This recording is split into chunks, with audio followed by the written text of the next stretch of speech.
Chrissy Swan Show. The stats are in, Jack. You are in the significant minority not having an animal in your house. I'm enough of an animal. This is true. Over 60% of Aussie households own a pet.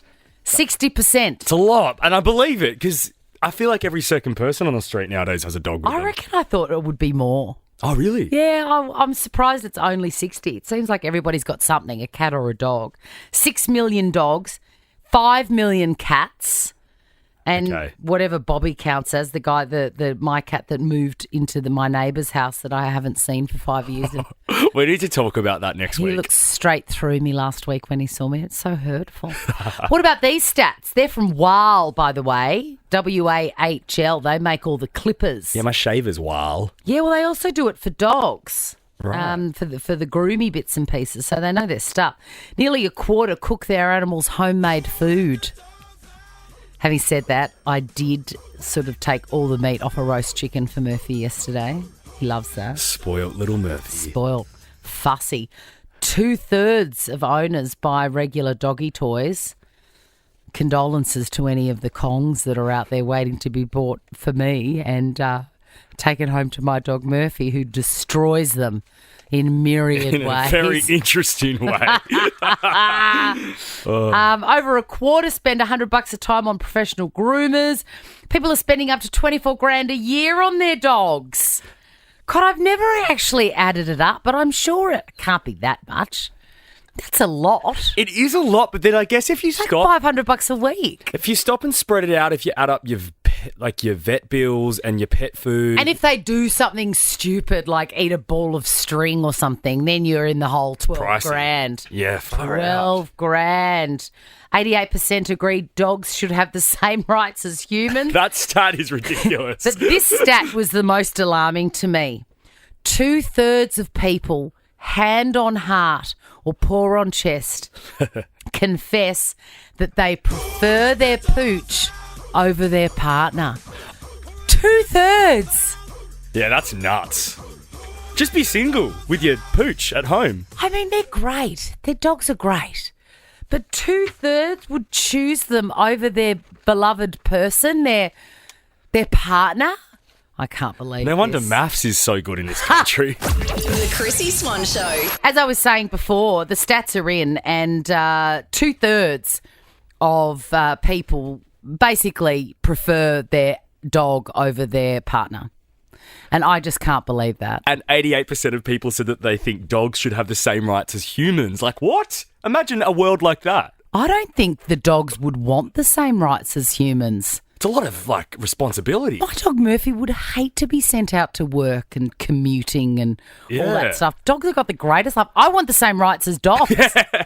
Kate, what do you reckon about this? Do you love your dog more than you love your partner? Are you one of these?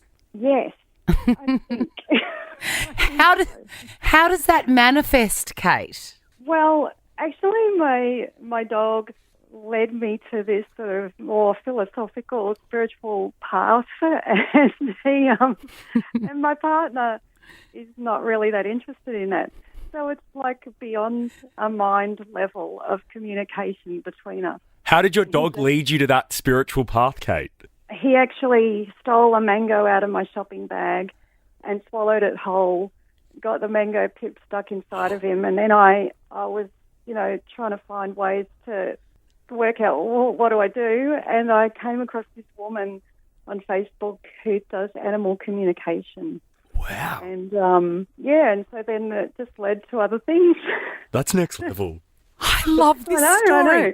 And do you believe this dog could be the love of your life? Yeah, well, I've had other sort of readings with him about him, and he is definitely like an ancestor, like he's connected to me. What a story. What a story. That is unbelievable. Joe, do you love your dog more than you love your partner?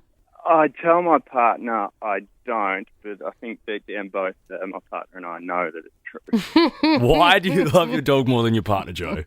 Well, if I go and play golf every weekend, if I fish, if I go to the pub, if I do whatever I want, I come home. Jared the Bulldog is always happy to see me. I wish I could say the same. I love that your dog is called Jared. Jared the Bulldog. Yeah. Sometimes when you're talking about him, do people think you're talking about a mate from school or whatever? Well, every time we take him to the vet, they think my name's Jared.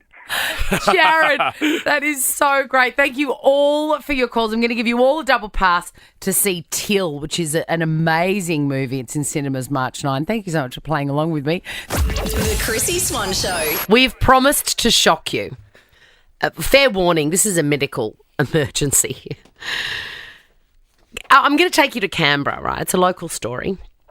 And imagine receiving this phone call. You're a neuroscientist, you're a proper brain doctor, you're with other very clever brain doctors, and your phone rings and your colleague says, you are not going to believe what I just found in this lady's brain, and it's alive and wriggling. What a bizarre sentence to hear. And also, just nerd alert, the excitement. Yeah. You know, because I imagine there's a lot of bad news with neurosurgeons. You know, it's a lot of bad news. It's heavy work. It is. But to find the cause of this problem is a worm Wow. in the patient's brain. So many questions. Okay, I'm going to answer some of them. So this woman, she's an Australian woman. You may know her. You may have passed her on the street, this worm brain woman. It's not Jenny from Florida like we usually That's are right. talking about. No, it's not. She's 64 years old. She had complained of abdominal pain and diarrhea. I mean, haven't we all?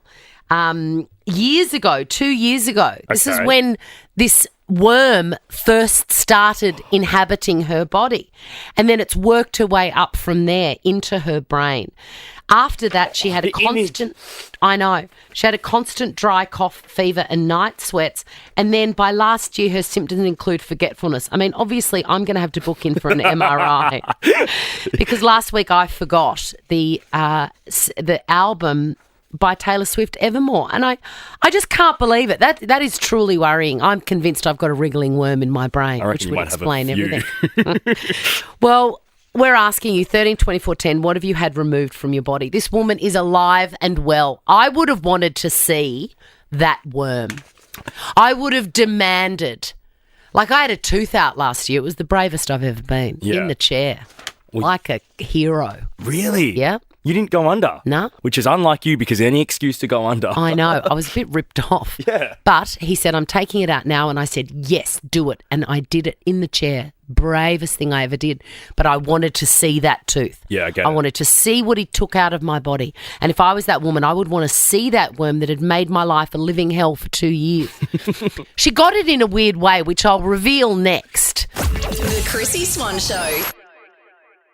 The Chrissy Swan Show. What have you had removed from your body? And I did give you a little tease earlier. We're going to take your calls in a sec.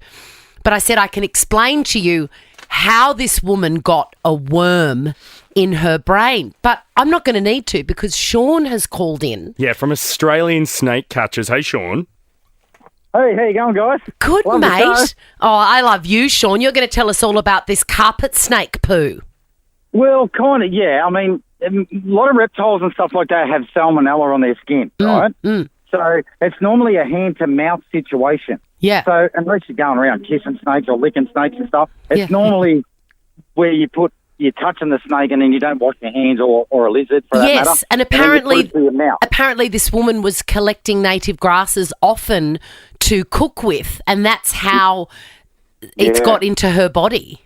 Yeah, so if there was fecal matter or something like that, like in the ground or within the grass or whatever, and not noticed or didn't realise and then sort of, Unbelievable. rubbed her mouth, then that's probably how it eventuated. Well, I think the lesson here is do not use native grasses in cooking or no. wild mushrooms.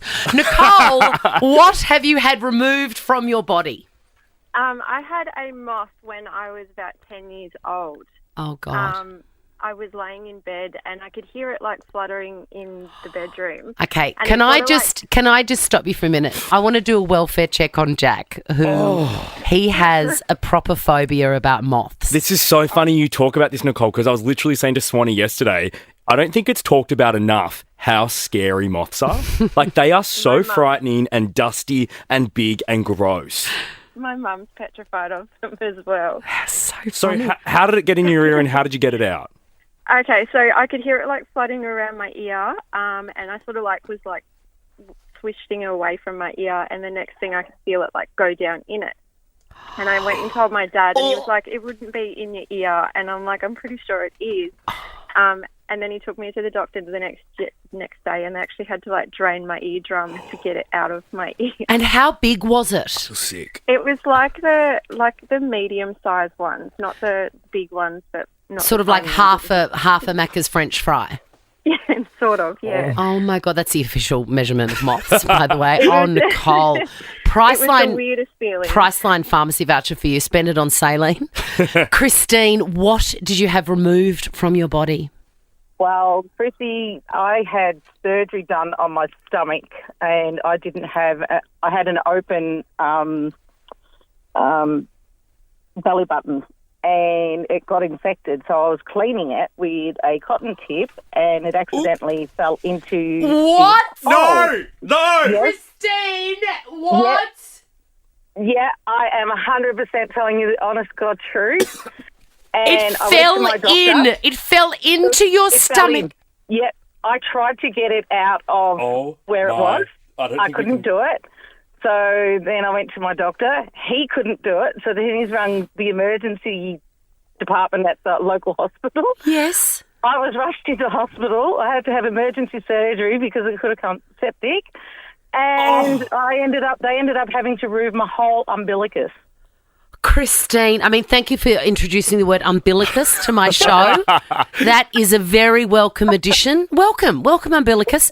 But Christine, it's not enough for us to give you a Priceline pharmacy voucher, but it'll have to do today. That is an unbelievable story. Christine, did you just want to die at one point when that was all happening?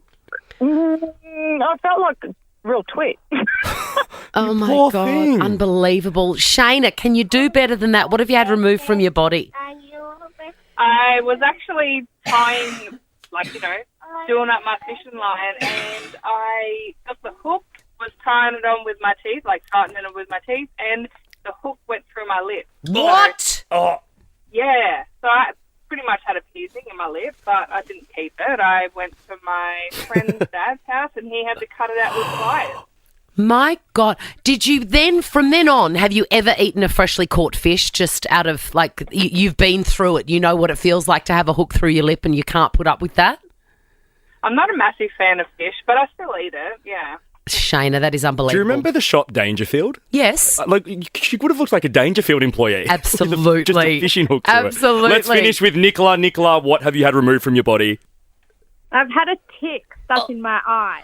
Eye stuff. What? Nah, we're done. No. The Chrissy Swan Show. I want to find stories about how very dare you. When has somebody offended you so deeply that you've just wanted to look at them and say, how very dare you? How very dare. Jack, you don't have kids, but kids are good at this. They are. And it's technically a how very dare you. But because my kids say it, I do find it quite funny. And also, we find most of them funny. Most of them are pretty funny. Neck. Especially. We still enjoy that every day. Just a recap for you. I posted a photograph of myself on Instagram because I walk and stuff and post treasures for everyone to enjoy. And a woman just had one word comment on it, and it was, neck. How very How dare. very dare you. This one comes out of the mouths of babes. My daughter, Peg, was studying my face. Kids do that too, Jack. Did you ever study your parents' face? I think so. I don't recall it, but I'm sure I would. She likes to listen to my tummy rumble. She likes to stare at. She just, kids get obsessed with their mothers a bit. Right? Maybe Peg will grow up to be a doctor. Maybe. I would trust her with my life. Absolutely. Even now at 9. She's doing a better job of running hers than I am of mine. She was staring at my face and she goes, you don't really have that many wrinkles. Oh, that's nice. No, I said, oh, thanks. Wrinkles aren't the enemy, but thanks. And then she said, I'll just count them. 1, 2, And then she did that funny little breathing in that kids do like this. 1, 2, 12, 13, 14. She got up to 24. I'm like, that seems a significant amount for someone that doesn't have too many. Just a little intake of breath while she was counting. The Chrissy Swan Show. We're doing a round of how very dare you. How very dare you. People mean well, sometimes they don't. And when they don't, they say things that really strip the oxygen out of your lungs. But at least you get to call up and tell us about it. That's right. We'll give you a prize. What prizes have we got lurking around? We've got Hollywood movie Jack? vouchers. Movie vouchers, great. Please, not Magic Mike though. We've got Magic No, Mike vouchers. I'm not. I don't. Grace, do I love you enough to spare you, Magic Mike? Chrissy. Hi, Gorge. What happened to you? So this one was one at work. It was a couple of years ago. At my old job, we had a summer internship program, which over summer students at uni could come and work with us for a couple of weeks. So we'd get all these fresh young faces come in trying to impress for a grad job. So on this one day, I was at a client site with two of the interns, and we were sitting in a meeting room working away together. And out of nowhere, this intern goes to me, "Hey, Grace, you have a really big head. Is that a genetic thing or a weight thing?" What was that? Is it a genetic thing or a weight thing? Yes. Yes. How very dare you. What was he thinking? I wish I knew. And at the time, I suppose I was just so shocked I didn't say anything. But to this day, I think of all the fantastic comebacks I could have said. Yes, that's the worst part, is that forever you're plagued with the smart-ass comeback that you didn't say. Yes, yes. Say it now. Use one of them now, okay? I'm the intern, and I'm going to say to you, Grace, I've been meaning to ask you, is your head that huge because it's a genetic fault, or is it a weight thing? Oh, probably just fat. Yes! Stay down, intern. We're going to send you a double pass to Spoiler Alert, which is in cinemas now, Grace. Good on you, Gracie. Awesome, thank you. I wonder where that tactless intern ended up. Probably in the White House. Oh, the CEO, yeah. Yeah, D from Springfield Lakes. That sounds like something from The Simpsons, D. Oh, if only. What, do you miss a toxic lake? I was actually having a conversation with someone like I barely know, like I just met them at like a networking function, and we were talking about, family life and balancing work-life balance, and they're like, "Do you have a family?" I was like, "Yeah, I've just got one daughter," and they're like, "Oh, so when are you going to have the next one?" And I'm like, "No, that wasn't part of the plan. We've just got one," and like joking around how you put 110% into this one because you don't have to, break it up amongst all the other children. And they were like, "Oh, well, that's really selfish of you. Like, you're not giving her any siblings." And I just because it was a work kind of networking function, I didn't say anything. But in my head, I'm literally livid going, how very dare you say that? How very dare you? And I can't believe people are still saying that stuff. Absolutely. It's ridiculous. Do you think, Dee, and this is just an idea I'm tossing around, I don't know for sure, I mean, I know very little for sure, but do you think that person feels bad about the decisions that they made to have multiple children and they want you to make those mistakes too? Oh, so they're like reflecting, like... Yeah, because it's often just someone projecting. And I've often thought, I wonder if that's it, that you're deeply miserable with the amount of Fisher-Price and Lego that you step on bare feet, and you want everyone to have that same misery. But what's interesting is, like, your guest before was talking about, like, she was getting grilled about, like, her decision not to have children. Yeah, Tony Lodge, well, I had one, but I'm also getting grilled about having one. So, like... Oh, people can't help themselves. Yeah. I had 3 and people were like, "Are you going to go for 4?" I'm like, nah. Are you joking? My bladder is basically falling out of whatever holes are down there. No, I'm not having a 4th. Dee, we're going to send you a double pass to Magic Mike's Last Dance in cinemas now. Really quickly, Natalie. I really enjoyed chatting with Dee. Nat, hello, darling. Good afternoon. When has somebody said something so shocking you wanted to say, how very dare you? Very dare. This one was actually in writing. So the first part of the story is that I was looking after my nephews, babysitting them, until very late in the evening. And then when my sister-in-law and brother-in-law came to pick them up, they picked them up. We sort of gave them a bit of a tour around the house because they hadn't seen the house in a long time. And then the next day, my husband actually got a text message saying from his brother, "Would you like my wife to come over and wash your dog? Because we just want Max to be happy." Now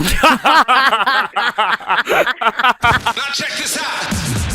The Chrissy Swan Show is a Nova podcast. For more great comedy shows like this, head to novapodcast.com.au.